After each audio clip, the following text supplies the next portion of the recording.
This is Ron Clockstein, and we're on the hot seat on a Media Monday. Hi, everybody. Welcome to the hot seat. This Media Monday, March 2nd, Sunday, March 2nd, is the 97th Annual Academy Awards in Hollywood, California. I know it's a month away, over a month away, but you know how much I love the Oscars. So Nabil Khan, our entertainment correspondent, is here today. We're going to talk about our Oscar predictions, Oscar snubs, who he thinks should win, who he thinks will win, and what we can look forward to at the Academy Awards celebration on Sunday, September 2nd.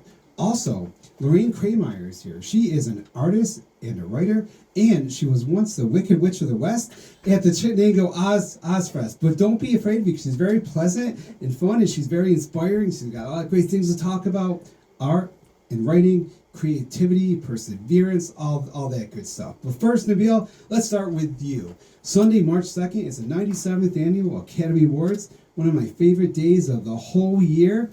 And one of the things I think is really cool this year is, well, Demi Moore, when she won her Golden Globe, Demi Moore is one of the nominees for Best Actress.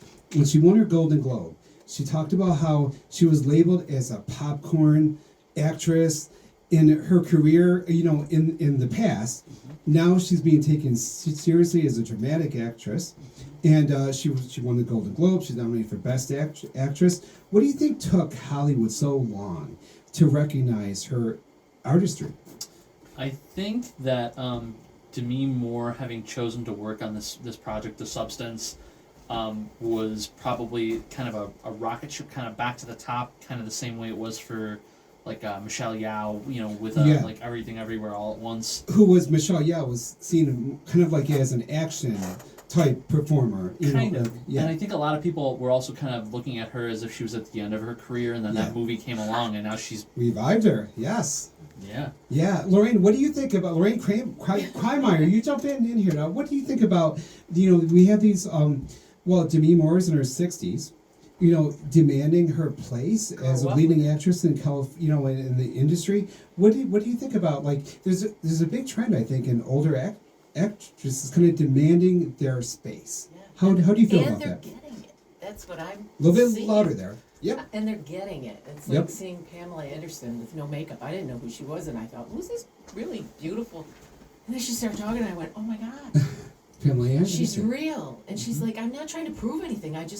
I'm wearing mascara once in a while and a little lipstick. I'm going to ease back into it.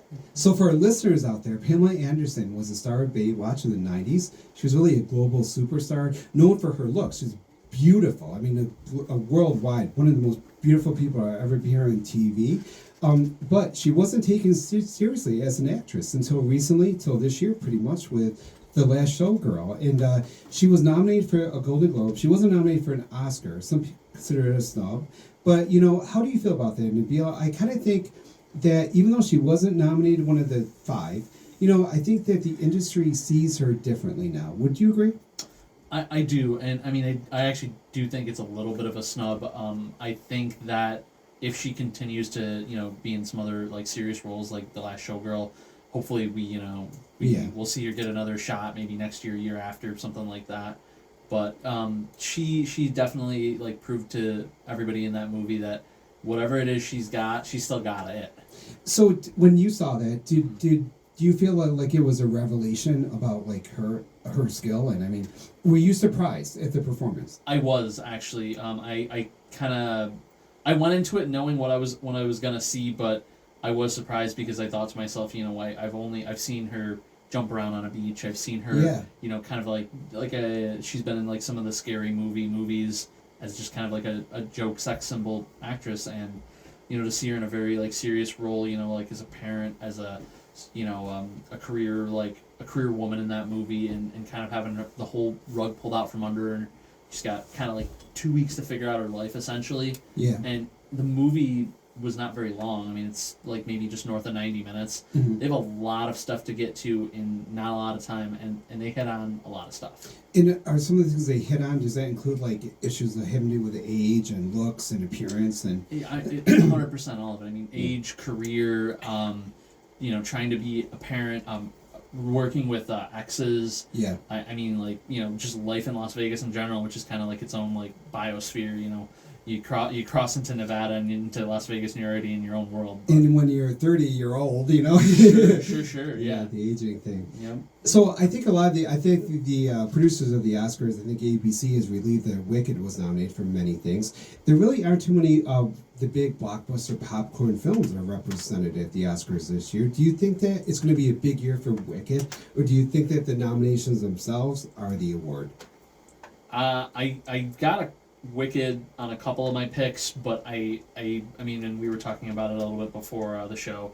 I weirdly think that Amelia Perez is going to sweep. Yeah. I only say weirdly because again, I have some strong feelings about these like big Oscar presence movies that were just streaming only essentially. They're really mostly streamers, except for like maybe a showing in Los Angeles and New York. Which on the one hand in 2025 doesn't sound too crazy because lots of people stream. But it's almost a bar too, because if you pick one streaming service over another, you can't watch it. Right. Versus like normal films where you can choose to go to the theater or not, and you get the option. Exactly, and like I think that with some films you do miss some of the cinematic sweep. I don't think Wicked would be the same at home. Mm-hmm. I mean, it's good it's on Prime now and it's available and stuff, but I don't think it'd be quite the same. No. So with Amelia Perez is a film that produced by Netflix. Mm-hmm. It was aired primarily in Netflix, but it was aired at theaters to qualify. It's about a trans drug dealer cartel, and the trans actress, she is nominated for Best Actress. I'm looking for her name here. I've got my papers out of order here, but the actress. Do you think that her name's Carla Sofia Gascon? Yep, and she's nominated for Best Actress for Amelia Perez. She's a trans actress. Mm-hmm. Do you think that our political life will play into the voters? Like, I mean, the trans community has been attacked by our president, and a lot of people really want to step up now and show their support. Do you think that will play into the votes when the Academy members vote on Best Actress? I'm sure it'll factor into the vote somehow. I will say when I did my pick, I do think that she's going to win. Mm-hmm. Why do you pick her? Why? Because I think that it is an innovative and unique film. Mm-hmm. So I think that the categories that kind of branch off from the film itself are going to get looked at closer. So, i.e., Amelia Perez being nominated for Best Picture. The actor, the actress, all those like categories that have Amelia Perez actors, I think are gonna get a little bit more focused on. Yeah. Do you think she'll beat Demi Moore? So. Who is your gonna win pick? So Carla Sofia is my gonna win pick. Oh, she is. Yeah, Demi Moore was my I wish she's gonna win pick, and I think those are 50-50 odds, honestly. Yeah. Because Demi Moore's had a whole career to kind of to earn this, right? But on the same token, like you said, we're at a point right now in the country where trans people are under attack, and it may feel like coming to their side show by support, voting for this, allyship, right. I mean, I wonder that too, and I think lots of times with these votes, I think it must be hard if you're Academy voter with this or the Emmys or whatever, not to take into consideration the totality of a person's career, their output. Like with Demi Moore, it's hard not to vote. It's hard not to consider her nomination without thinking about the fact that she really has been in the business for 30 years, and she's had this journey of being taken serious and stuff. Lorraine, let me ask you, when you're seeing films, what sort of resonates with you as an older woman yourself? You brought it up yourself. I mean, do these types of stories, not just the films themselves and the stories in the films, but Pamela Anderson's comeback and Demi Moore's kind of triumph at the awards season, what does that do for you? Does that inspire you, or does that resonate with you at all? Because I wonder, for me, as someone who's a guy and who's just 56, those stories really actually speak to me. I think, I'm going to stay in this career for 20 more years, Yeah. Do you feel the same way? Well, I just saw Brooke Shield, and she's got a new book out. Another, And she's being insulted by people that say, you can't get old. because Right. they visualize they're still in the blue lagoon. And Yeah, it's just like, yeah.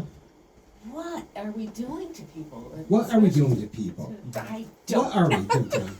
That's a good question because we've been doing it for a long time. And I Yeah, think and I that we think have a lot of hang-ups and a lot of fears about getting old and fears of older people. Why? I think there's a big shift going on.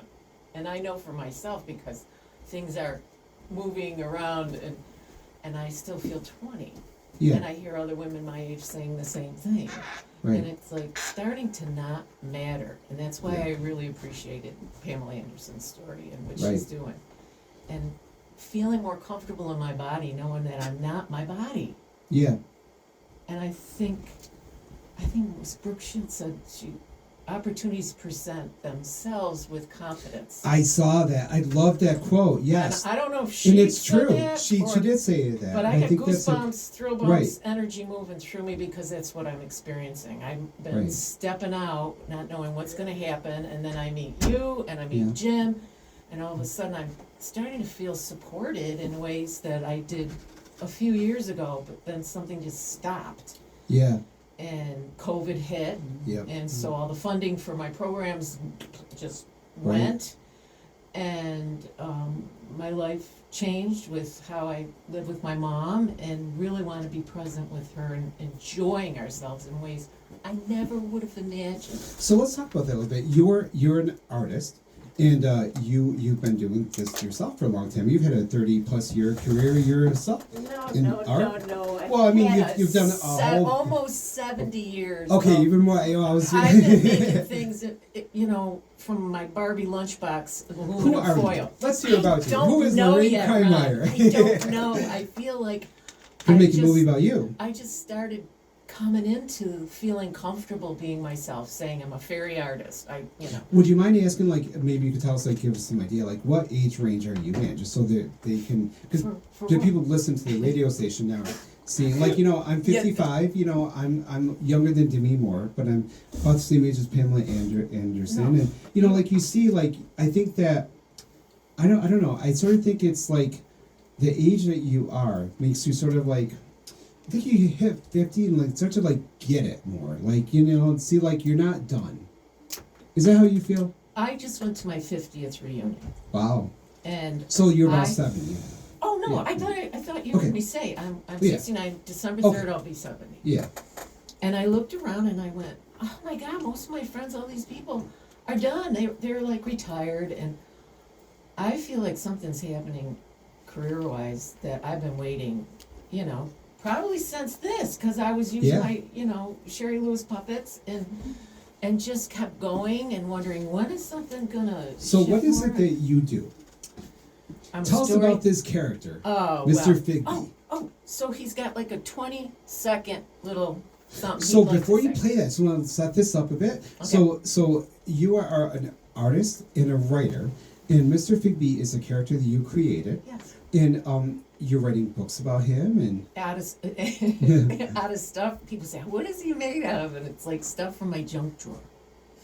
And that's when I'm teaching. and we will have pictures of all this stuff on the website. you When it's know. up on Wednesday, you'll see the video. We'll have some pictures of Mr. Figby You know, and stuff. I went to Munson Williams, I taught at Munson Williams, I have my degrees, I have all this experience, but it's since I've been giving myself permission to just play, I started telling stories with Mr. Figby at the libraries and schools, and I have another story that I tell. For the listeners, though, maybe could you describe what Mr. Figby looks like? Oh, he's an elf, actually a hummingbird under a spell. His hummingbird friends all recognize that that's what's happened to him, and the hummingbirds hide in his hair, and they let him hold them in his hands, and then they fly out, and he's just pure delight, absolute delight, joy. Came in a dark night of my soul, and I have taught what his message is in his little medicine bottle. That's right there, but you can't see it. Is a tiny little pencil, and his message is: get your drama and your trauma out of your heads, out of your bodies, and out of your life, out of your relationships, onto the page and onto the stage, because otherwise, I believe, and that's been my experience, that's how disease begins Yeah. in our minds, and if we can get it out. I've journaled for years. I've taught The Artist's Way by Julia Cameron for 20 years So for let's adults. hear from Mr. Figby. Yes, let's hear So him. now your process is that you record the dialogue. Don't tell. Oh, I don't want to tell. Okay, No, we're just going to preserve look the at magic here. Yeah, Okay. yeah. We talk about our process here, so it's good to know not to go there. Yeah. But he's made out of. So let's meet Mr. Figby. Because they asked what he's made out of, and he's made out of medical tape. What's the rubber? Electric tape. Oh, electric tape for the boots. Did his take brown boots? 24 hours. I did not. I made sure, because people always say, "How long did it take? How long did it take?" And I never pay attention to that. I'm in the flow, right? So yeah. What is his hair made out of? That was actually from AC Moore. It was in where they had hair for dolls and stuff. Oh, really? And I just sort of adapted it with glue and I think I was watching the Oscars while I was working on him. Well, so. hey, you worked good. I See, remember this was meant to doing be. I needed a mindless thing to do. Okay, so So here let's hear from Mr. Figby Okay. before we go to commercial. Okay, good. There's a little lead. You want to hear? Yep. Wonderful to see you and Jim again. A pleasure to meet you, Nabil, and Jay-Z. Mr. Figby, Willoughby, Wallaby, Honeybee Bow. And we are very excited to share the hot seat with you. Ooh, this is already fun. Take it away, Ron. Do, do, do, do, do, do, do, do, do. Oh my God! Good to meet you, Mr. Oh, Figby. my You'll God. have the video and the pictures of Mr. Yeah, and I Figby on brought our each website of on you a little- Wednesday. A little. can- Oh, you gotta go. I'm sorry. Yeah, well, we're going to come back. We'll have more after the break. I'm talking today to Lorraine Kreimeyer, who is an artist, a writer, creator of Mr. Figby, this wonderful character. I'm also talking to our entertainment correspondent, Nabil Khan. When we come back, we'll talk to Lorraine more about Mr. Figby, and we'll talk also about some of the guys who are nominated for Oscars too. And I want to ask you about Best Supporting Actress, because I'm going to put it right on the line now. I'm going to say Isabella Rossellini, Best Supporting Actress. I think this is her year. Been a long time in coming. It's gonna happen. You're in the hot seat on a Media Monday. I'm Ron Klopfenstein. More after the break. You're on the hot seat on a Media Monday. Hi everybody, welcome back to the hot seat on this Media Monday. My guest today is Lorraine Kreimeyer. She is an artist, she's a writer, does all this great stuff. She was once the Wicked Witch of the West at Chenango Ozfest. And of course, Nabil Khan is here. Nabil is our entertainment correspondent for Hot Seat Media Monday. We're talking about the Oscars. The Oscars are Sunday, March 2nd. On ABC at 7 o'clock. I'll be live. I'm not gonna do Twitter now because of Elon Musk, but I'm gonna do live on Blue Sky, maybe TikTok. We'll see about that. And but I'm hoping too. I'd love to do we're gonna have we should do an Oscar special here. So if you got a business out there and you have anything to do with movies, get in touch with us so you can sponsor our Oscar special here. We can do a giveaway content. I gave away a prize last year. That was really fun. Ooh. So hey, businesses out there, come and sponsor the Hot Seat Media Monday Oscar special. Talk to me about that. So Nabil, talk about the females. I'm going to say I have Isabella Rossellini for Best Supporting Actress. Who is your going to win? Who is your should win? So I think, like we were talking about, or I think... Did I already ask you that question? No, well, we talked about it before. Because sometimes I forget. But sometimes some questions I'd like to ask twice because the people don't hear the whole thing, So tell me, Isabella Rossellini, what's your prognostication? Obviously she's up for consideration. Yep. I again, if we're talking politically, Amelia Perez has Zoe Saldana on the docket, so... If Amelia Perez sweeps, she's probably gonna win. Yeah. And I'm low key gonna throw my hat in for Ariana Grande. Yeah. She was a great Glenda or Galinda, depending on how you want to say it. Right. But I don't think Isabella Rossellini's out of the running. I wouldn't count her out. I think Isabella Rossellini. I hope that the voters, when they consider her, will think about the restraint that she showed in her performance and how integral that was to her character as a nun. I mean, to hold it all in like that, but still communicate everything. I found her performance to be so magnetic, Mm-hmm. and just so like I don't know, like I knew exactly what she thought at every moment, just from her face, you know. So, And- anyways, And just for anybody listening, she was in Conclave with Ralph Fiennes. Conclave, yes, of course, yeah.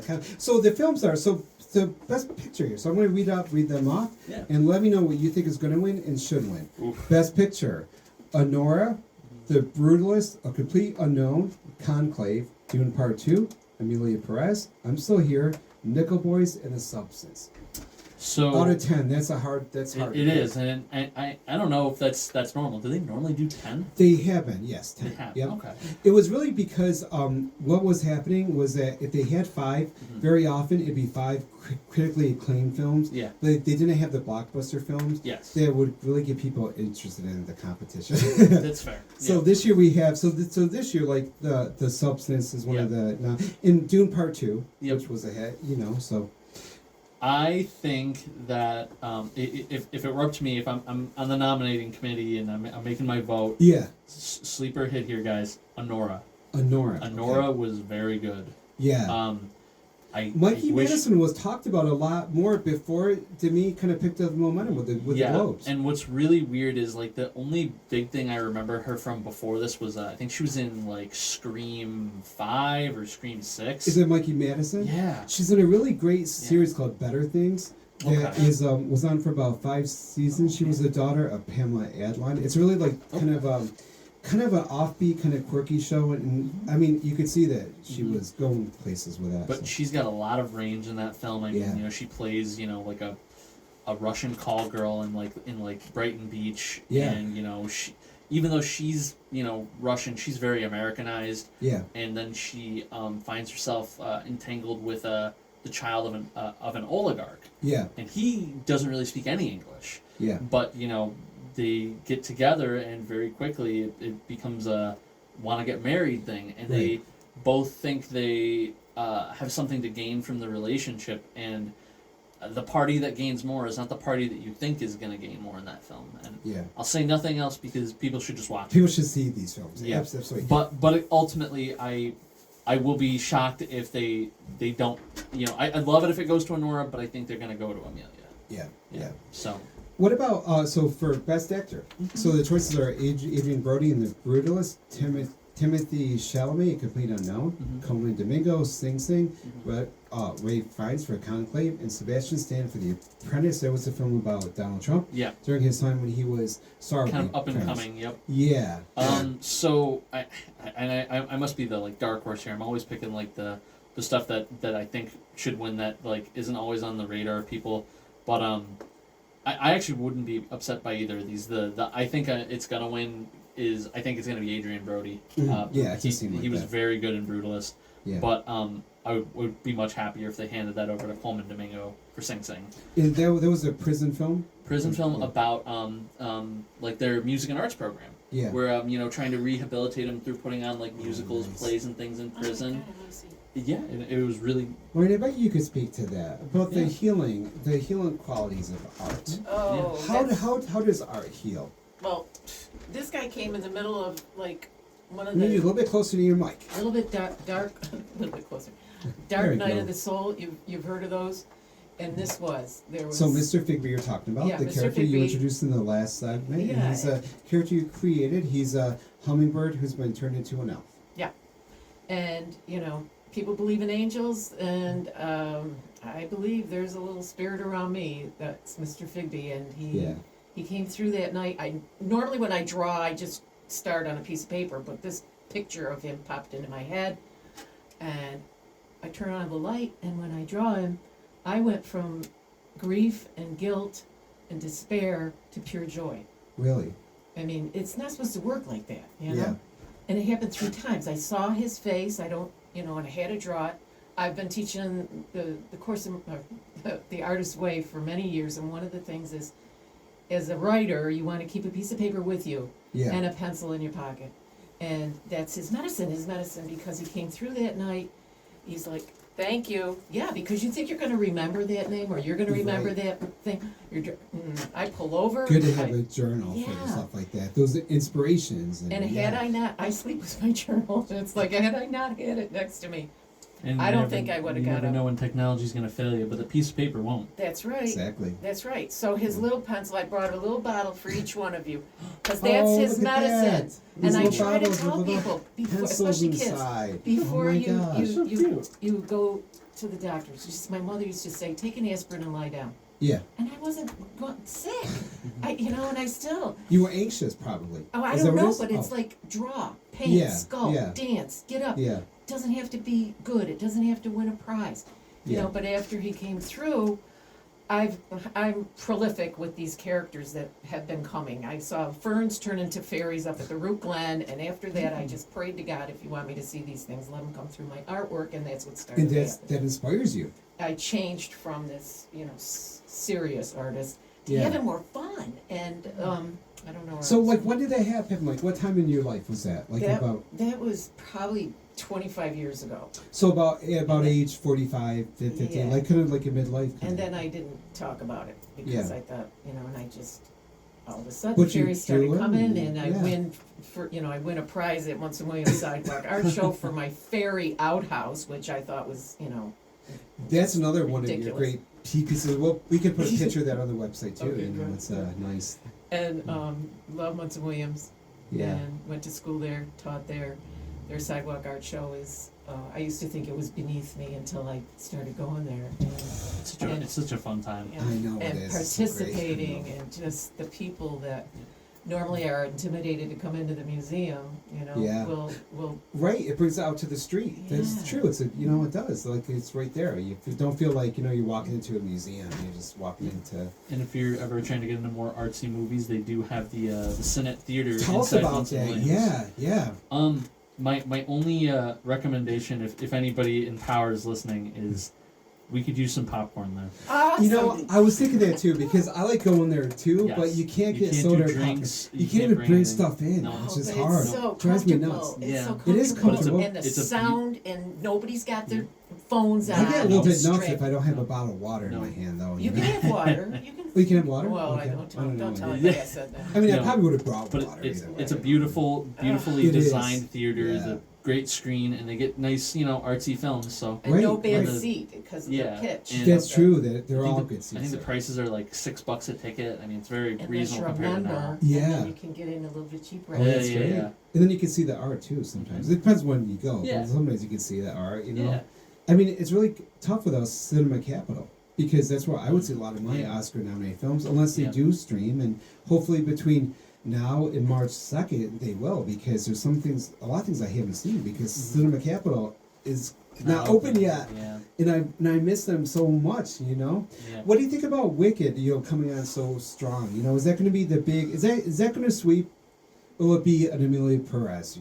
I think that the people that saw it enjoyed it, Yeah. and had a fun time with it. I'm sure I haven't checked recently, but I know it did well dollar wise. Yeah. I know I do have a popcorn bucket that I got from there. That's actually like it's a very intricate popcorn bucket where each side was a different picture from Oz, Oh, neat! and it lights up. I want Wow! one. Yeah. Wow! It was fun. Yeah. But I don't know, man. Sometimes with those big blockbusters, I think the people at the Academy look at that stuff and they're like, you don't need us to vote for this. The court of public opinion has already decided they like this. Let's shine a light on something that That needs might it. not already. I think it was last year when Brendan Fraser won for The Whale. Right. I, Yeah, so that was many okay. people who Yeah. saw the Oscars after that I talked to were like, I didn't even know that this was a movie. Oh, Yeah. So so I'm like, good. well, you better go watch it now. Go watch it. Yeah. So Amelia Perez, that might be the thing that gives it that I boost. get that's what I get that Yeah. sense of, just that, and just it both in terms of its wild genre of being a comedy crime musical. Yeah, is, that's is what good. it's literally listed as. Yeah. And then just the fact that it kind of is supposed to be open to people of all walks of life. Much as I think love that'll Wicked check a lot of boxes myself. for them. Yeah, and like I was saying, much as I love Wicked myself, I don't really see it winning Best Picture. And Cynthia Erivo, certainly a winning performer who's out there, Yeah. charms everybody. But Yeah. I really do think it's going to be the Demi Moore year. So let me ask you both a question. So there's some people who have said that perhaps it should be canceled because of the the fires and stuff. And Yeah. I think that there's an argument to be made that it's good to celebrate art, especially at bad times. Mm-hmm. Like, I wonder if, like, you know, I'm kind of like saying what I think here, but I wonder if like both of you could speak to that. Like, what is, you know, these awards, these awards really created to boost the industry. Yeah. But I think beyond that, they boost the concept of acting and directing and writing and music and all that kind And of they stuff. bring joy. Talk Joy, about joy, that. joy. I mean, that's what got me through that night. It was like the art of paying attention and sketching it and hearing Mr. Figby, Willoughby, Wallaby, Hummingbird, Bow. I've never heard anything like went Yeah. from pain and suffering to pure joy. Yeah. We need to distract ourselves. I'm sorry. I think that what you focus on, you draw to you. Sure. And you can focus Yeah. on fear or you can focus on love. I think that's the division that we're dealing with right now. And With then politics and everything. It's like fear or love. What are you Yeah. going to feed? Yeah, and then to focus back on the fire situation, I did hear that one of the reasons they kept it on is they were going to try to do some like fundraising efforts and kind of use the award show as a platform to raise money Right. for people that lost their homes. Wonderful. And I think if you skip over it, a you don't have that platform to help them, but B, besides shining the spotlight on the big names, you know, you can also talk about all the little people that, you know, lost their homes that Right. but that go into making those shows happen. You know, your set people, Thousands your, of people your who do all engineers, that. your like all the people that like don't necessarily get top billing, but make that all these films happen. Yep. So Yep. And I think it's just really good to celebrate art and celebrate storytelling. And I think the Oscars make us feel good, you know. And I think maybe some of the negativity it attracts, I think, just proves how important it really is. Because, you know, you see like, I mean, you see kind of the worst of humanity on Facebook. But like, you know, every time you see a Facebook post about the Oscar noms, there's people that like put that laughing emoji and stuff. It's like, why can't you stop for a minute? Just celebrate art, you know, or just ignore it, you know? It's like, you know, and I think it's I think we need this so much. We need art. We need to, you know. So Nabil, you have a website, right? You review films and well, yeah. So I there's a review platform called Letterboxd. Yeah. And it's I mean it's a social media platform, but it's strictly for movie. I think sometimes they add some like mini series and TV shows that are like closer to movie length on there. yeah. But yeah, I mean it's a worldwide platform that people can review on. And how does that work? Like, could people follow you on that platform? Sure, yeah. So I mean, we'll put links to all that in the show notes and stuff. yeah. So I mean, when you're on there, when you go to Letterboxd, you can search for movies, you can search for people that are reviewing them. You can kind of go by nice. either category. I mean, once you Yeah. find a person, you know, somebody wants to follow me, Great. then they'll get a ding every 5 minutes when I upload a new review for something. What are you most excited about going into the Oscars season? What am I most excited about? I'm always excited to see the shorts. Okay. So the shorts are just, and I would love somebody to answer this for me, but you know they have all these shorts like documentary, short animated, all these things that like get nominations, right? Where the heck are you supposed to watch them before Oscar season? Exactly. Munson Right. Williams. Do they do some of those? I know close to the Oscars they'll kind of like bunch them together so you can watch them. Like, hey, Oscar Cinema nom- Capital would. And Right. That's what I missed because it used to be Right. like on the weekends Yeah. you could go and like watch Yeah. all these shorts and all Yeah. the Oscar, Yeah. all the docs and Well, all that, you know. And that makes sense to me when we get close to Oscar season. I just kind of think to Yeah. myself like, but if I had wanted Right. to watch them before Oscars, Before this, where right. Yeah. where did people see these that they got nominated? Right.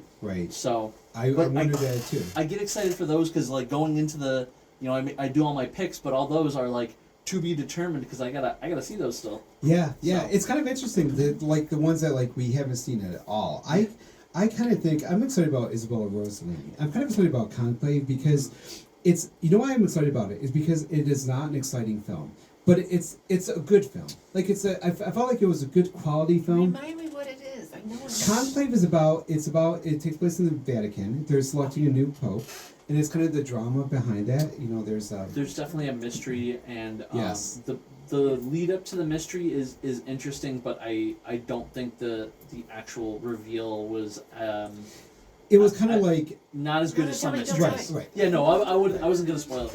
It was a little bit. I felt a little bit contrived. Yeah. But on the other hand, It's and more I, like when you know I it, will you're not gonna spoil be like, it, but I yeah. have to say that that reveal it just kind of speak directly to the importance of Isabella Rossellini's character Mm-hmm. in the so that's all I'm going to say. But my guests today are Lorraine Kreimeyer. She's an artist, she's a writer, and I'm also talking to Nabil Khan. He's our entertainment correspondent.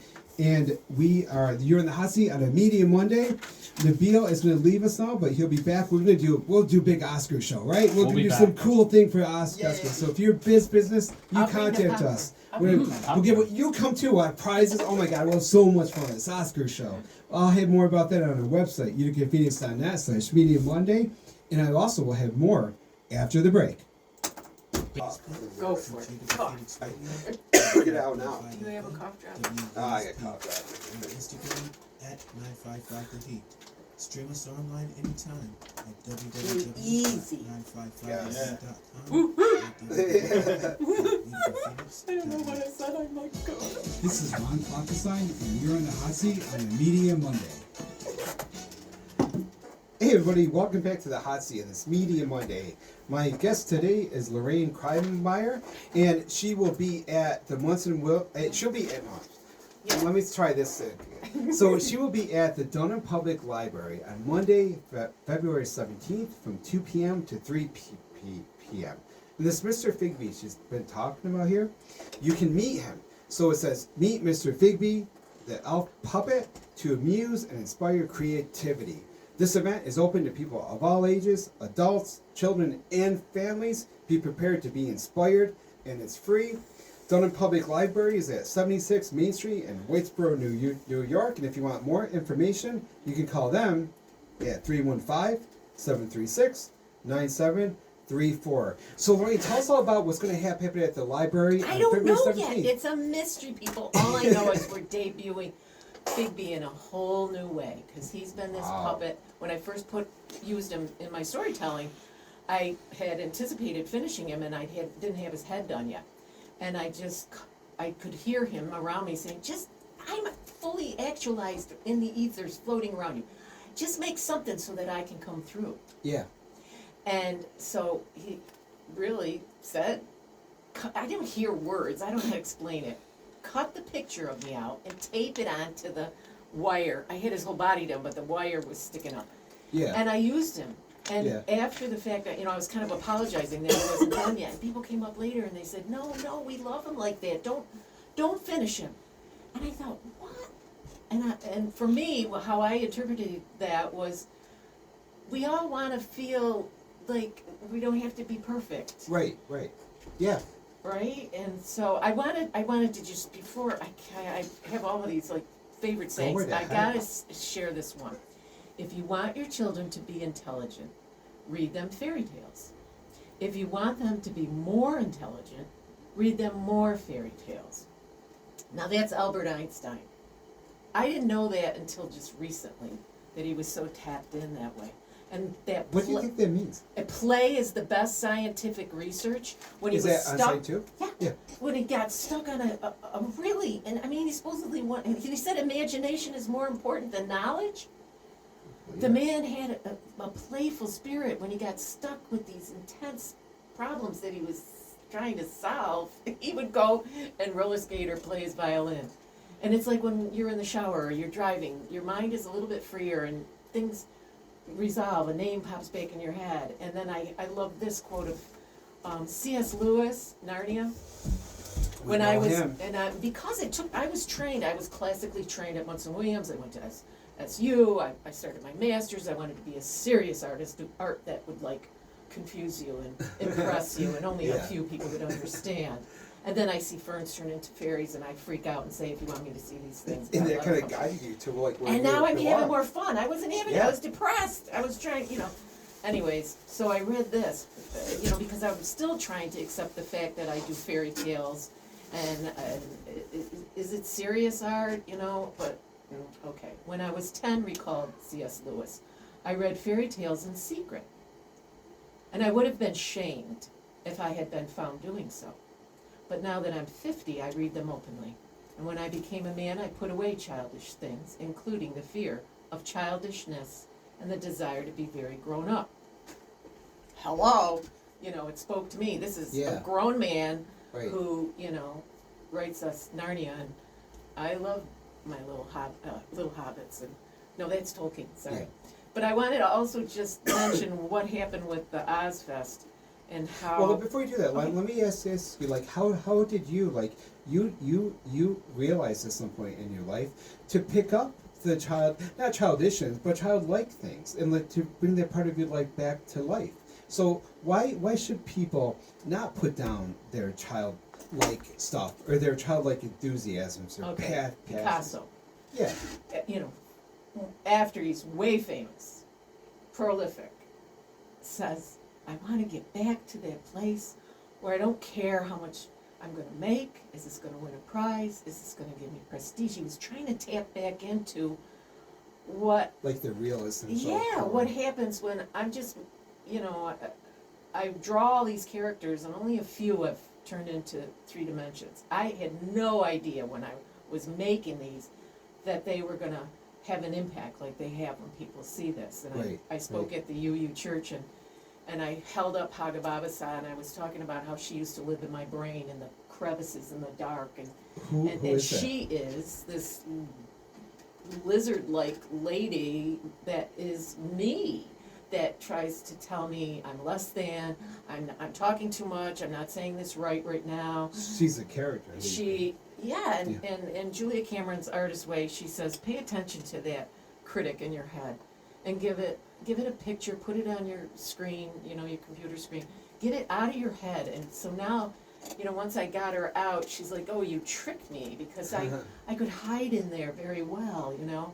Could you describe what she looks like? She's a lizard. When I story told at Munson Williams, I asked, no, I didn't ask, a little boy asked, what is she made out of? And her father goes, it looks like roadkill. And I went, oh my God, that is... And the mom, what, her teeth look like dog toenails. And I went, I could never say that about anything I made, but I said, that is brilliant, you know? Sand and dirt. Dirt and sticks. A little girl at the library told me the other day, she's made out of dirt and sticks. And I'm like, wow, you know, we try to hide that, we try to mask that dark part of ourselves, and that's what got me to really explore, start looking at how we try to hide that dark. And you know, if we don't why embrace should we embrace that? I know. Why should we, Ron? Because if we don't, it's going to show up in all our relationships. I do think it's. So you got to deal with it. Is Yeah. what you want to say, Yeah. kind of. Yeah. Feel it to heal it. Love will bring up everything unlike itself for the purpose of healing and letting it go. That's been playing around in my head lately, because fears, you know, they try to stop us. They try to block us, and it's like, how can I let go of these blocks? I was nervous. I wasn't even going to come. I was like, no, my friend's Well, like, you're doing so well. It's hard to... shucks, you know. hard to believe. But yeah, she So now she thinks she's she's kind beautiful. of like the antagonist to Mr. Figby Yeah. in your stories. I don't like to say the negative and the positive, like Right. the angel and the devil. Yeah, right. Well, you He need two hasn't- characters who like yeah. have competing interests. I know. I do think some people can be really good with less dark side than others. I don't know. But it's like, what was it like for you to play the Wicked Witch? Oh my God. Was it therapeutic? That's why I did it. Yeah. I was going through a dark place in my own life, and hearing about embracing that dark side. The Dark Side of the Light Chasers was the book I was reading. I can't remember the author, but fabulous book. And it was like, I know it because in my other story, A Himsel's Journey, there's a dragon. And whenever I tell the story, and I'm like, I met that dragon in the mirror when I was going through my divorce. Yeah. And everybody thinks I'm talking about my ex-husband. And I said, no, this fire-breathing, bulging eyes, vicious creature was in the mirror when I went back into my mirror and I looked and I went, I could be that me? I was that angry. And I thought, Well, you're getting wow. a divorce. Yeah. And it's like, so that dark side is, you know, put it into art. And that's when I built that whole helmet, and when I got in character. Oh, the dragon helmet, and it's just gigantic. And I was looking at Julie Taymor's work because From The Lion King. She was oh my God, yeah, there's a the fabulous. director of the Broadway. The Yeah, Lion King, I mean, she had no idea who she was. She was dancing in Africa yeah. with real tribes, and Yeah. you know, To draw painting. inspiration. Yeah. Well, no, she was Oh. in a little troupe. She didn't know that she Oh, was an oh, artist. okay. They were Yeah. traveling. Oh. Sorry, Julie, if I got the story wrong, but it's like her book inspired me because she Yeah, morphed. I don't know if you saw The Lion King on Broadway, but I didn't see it Broadway. oh my God, she just morphs people, and you can see the person, and it's in a different colors to the cheetah, but it's just so well done. And I was like inspired while I was building that helmet, and then I had to put the play on. I'm rambling, I know. I wanted to come back to the Wizard of Oz because it's so part of us. Back in the 80s, when the great nighttime soaps were on, Donna Mills always said, she played Abby on Knots Landing, and she said that, like, playing that part was really good for her because she wasn't that kind of person, obviously, villainous type, but she said she would get a lot of her anger and her emotions out by playing the Abby, who was this, like, villainous type, Alexis type character, Joan Collins type. So, did that feel like that for you when you were the Wicked Witch? Like, out in public, like, laughing, cackling? It must have been very, like, cathartic. When there was a point where there was all this space in front of me and all this space, and I was going side to side, and people were holding up their babies. They wanted me to scare their babies. And I was like, But people there's some want to be value to scared. that. Yeah, I mean, why do that? I don't know. I don't like horror movies. Well, why should they want to be scared? I mean, do you think there's a value in, like, experiencing it in, like, a safe environment? What is the Wicked Witch? Oh, no, what does she that's- represent to you? No, but that reminds me of like when I story told years ago, and I would talk about how the storyteller would come into the village. Yeah. Before papers, before Grimm and all these stories were written down, Well, they were just storytellers. told Yeah. around the fire. Yeah. And the kids would sit on grandma's lap or mom's lap after dishes done, and they would tell these stories, and they would get really scared. But you were sitting on the lap of somebody who loved you, and then Yeah. you were taught what to do with that fear. Right. That's a good point. You were taught. You were taught. Why do you feel? What are you scared about? What? Yeah. And how can we encourage each other to be brave? Deal with it. Right. How do you encourage people to be brave? I'm talking to Lorraine Kreimeyer. She's an artist. She's a writer. She'll be at the Dunham Public Library on Monday, February 17th at 2 p.m. with a free show. She's going to be writing. It's for adults, children, and families. It's during the break, so you'll have that time free. So let me ask you now, how do you teach people to be brave? I know what I do What to do be you do? brave. I call a beloved, and I was scared about doing this. I was like, I can't do it. And Yeah. she's like, I think. So who is beloved? Like your It's the inner friends, the spirit, ones like who that? are like, no, my friends. My Like in friends. real life. Yeah, real life. okay. Yeah, I have some real life No, I friends. mean like you call people. No, I didn't know. Hey, it's okay. I'm Well, no, I admitting mean it. it's nice to have the inspiration No. from the ether to tell you stuff. But Yeah. It's also good to actually talk to people on the phone too. Thank you.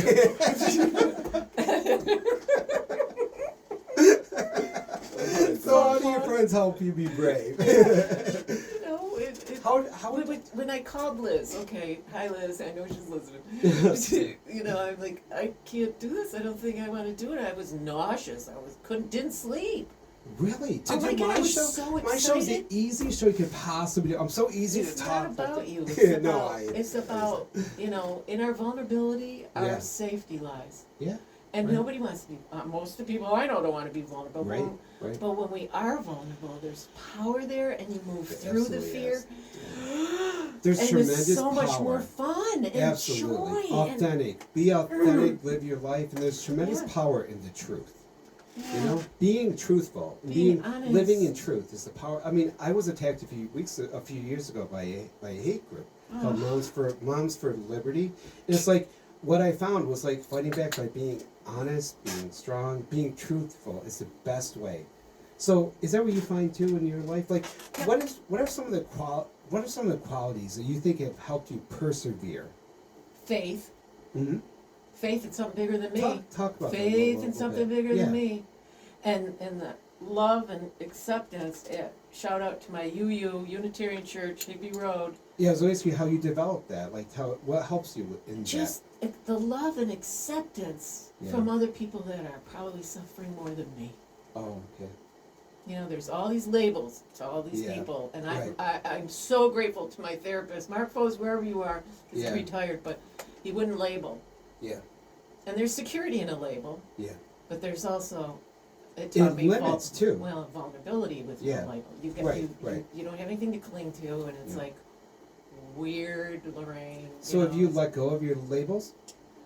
Or are you clinging to yours? I think I don't really know who I am yet, but I Okay. feel more like myself than I've ever been. Mhm. The last year I've been happier than I've ever been. I've been studying something called A Course in Miracles, which for me, Marianne Williamson was that. I've read that back in the Oh, 90s. So my I actually God. read her book, you know. love or fear. Yeah, yeah.